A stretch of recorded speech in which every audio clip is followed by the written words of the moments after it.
In this video, I'm going to show you the easiest way to invest in the Australian stock market if you're a beginner. I'll also explain how the Australian stock market works in an easy to understand format and some of the most frequently asked questions. And spoiler alert, it's not that complicated. You don't have to be rich or wear a fancy suit to start investing. These days, anyone with a smartphone can start investing in just a few minutes. So if you want to start your investing journey this year, then this video is definitely for you. Let's get straight into it.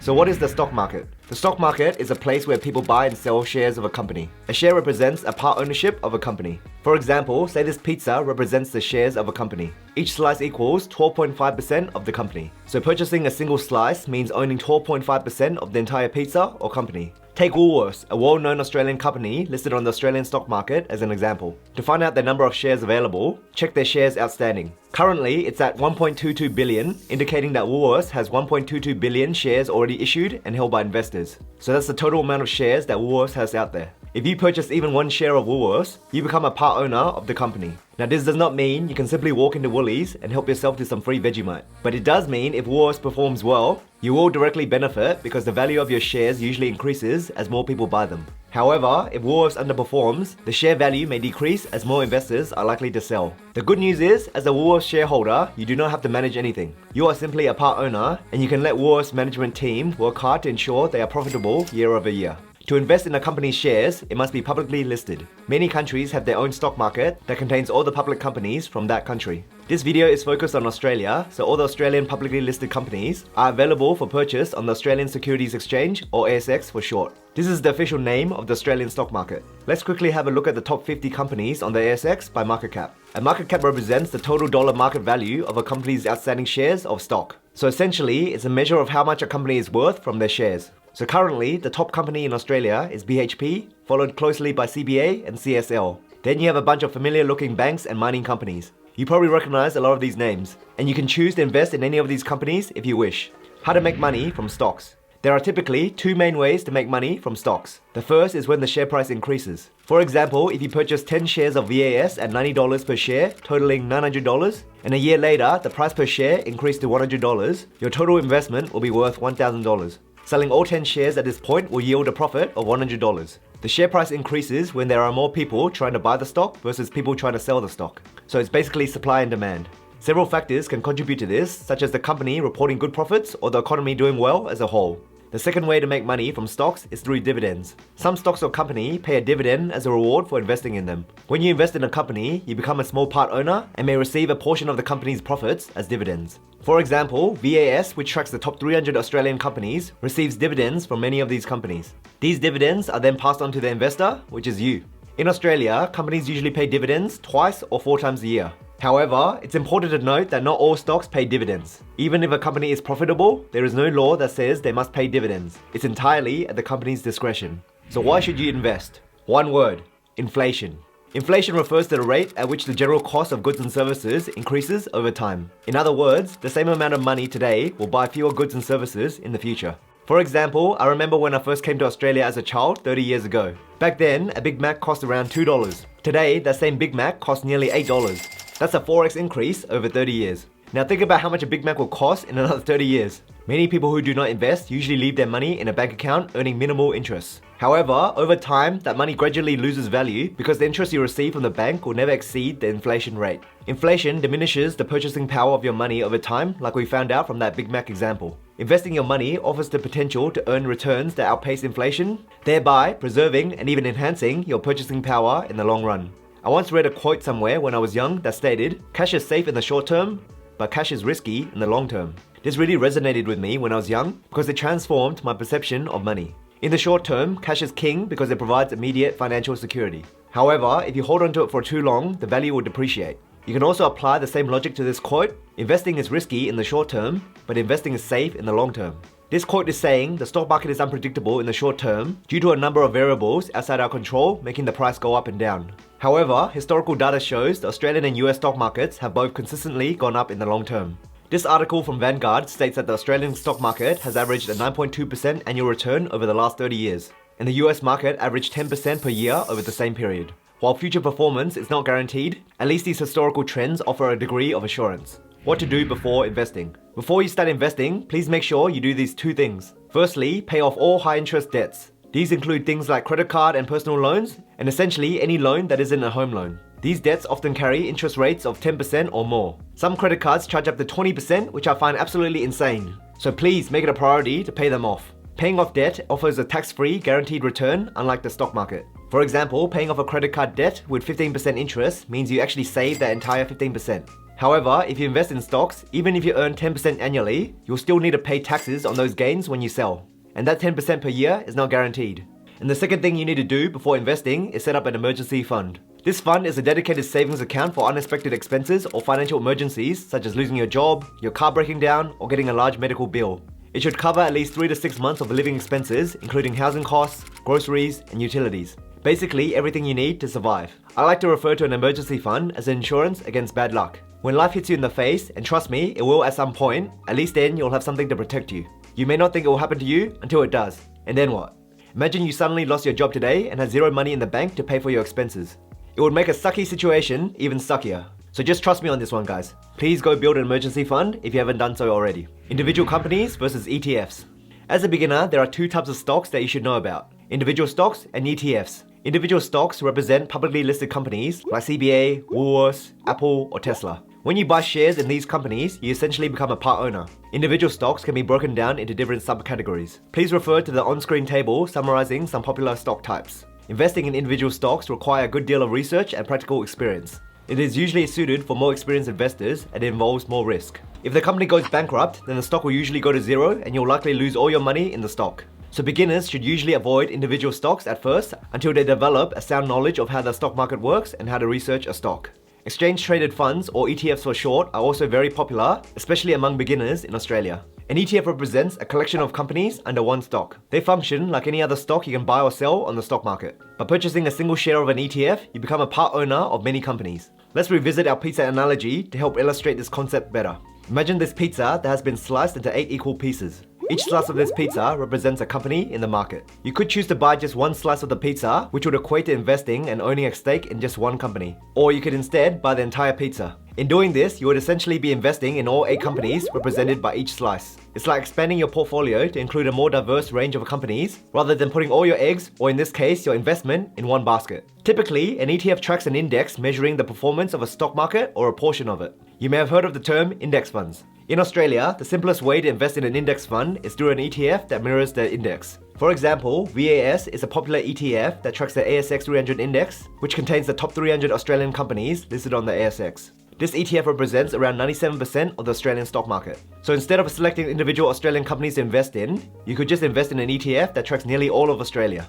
Another super popular ETF is IVV, which tracks the famous S&P 500 index. Investing in this ETF gives you exposure to the top 500 US companies, including Apple, Amazon, and Tesla. There are many other ETFs out there that you can research. If you're interested, I'll link a video down below on some of the most popular ETFs on the ASX. Quick disclaimer, I am not a financial advisor and this is not financial advice. None of the stocks or ETFs I mentioned in this video are buy recommendations. I'm just using them as an example for educational purposes. Please do your own research or go see a professional if you'd like financial advice. Having said that, let's move on.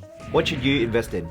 Although I'm not a financial advisor and I can't tell you exactly where to put your money, most beginners typically start with ETFs that track a particular index such as the ASX 300 or S&P 500. You could also look at diversifying across different markets like Australia, US, Europe, and emerging markets like China, India, and Brazil. There are many ETFs on the ASX that tracks many types of markets. As mentioned before, investing in individual stocks is riskier. It requires experience in researching and identifying stocks with the potential for a high return. Even then, you can't account for internal or external factors beyond your control. If you invest all your money in a single stock and the company fails, you could lose all your money. To mitigate this risk, you could consider investing in ETFs and diversifying across several different stocks instead of just one. You could also look to other asset classes like real estate to help you spread your risk. Investing strategies. There are a number of investing strategies you can adopt. However, there are 2 methods that are the most popular. The first method is dollar cost averaging. This is a strategy that allows investors to build up their investments over time by investing a fixed dollar amount at regular intervals regardless of the share price. For example, you might choose to invest $500 into an ETF on the first of each month. You would continue to do this indefinitely regardless of the share price at the time.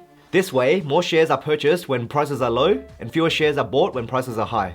Hence, over the long term, the average cost per share tends to be lower. This is a stress-free investment approach for beginners as it eliminates the need to time the market. Instead, you aim to achieve an average return over the long term. So if you're a beginner, this is probably a good strategy to start off with. The second method is known as lump sum investing. This strategy involves investing all your money all at once in a single lump sum. This form of investing is based on the principle that the longer your money is in the market, the more time it has to grow. There is a famous saying in the investing world, time in the market beats timing the market. So in that spirit, this method can potentially lead to higher returns, given the market does tend to go up over the long term. The investor buys at the current market price and hopes to benefit from any increase in the price over time. This approach is more popular amongst intermediate to advanced investors since it requires a fair amount of confidence and a willingness to take on risk. Imagine you invest all your money in the market and the next day the market goes down and your shares are already in the red. You need to be mentally comfortable looking at a red screen.